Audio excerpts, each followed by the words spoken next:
friends, today in this video right now I'm going to show you how to click photo on camera portrait. So friends, before we continue this video, do not forget to like the video and subscribe the channel. Okay, so let's start the video. Here at first you have to move on camera. When you move on it, here on the side you can see this is the portrait, right? Just click on portrait. When you click on portrait and try to click some pic.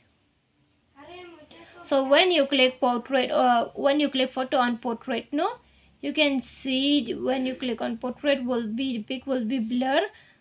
It means that the background will be blur and the object will be clear. Okay, see on the side, this is the clear because I click on camera and this one portrait camera, so it is blur. Okay, the object will be clear, the background will be blur.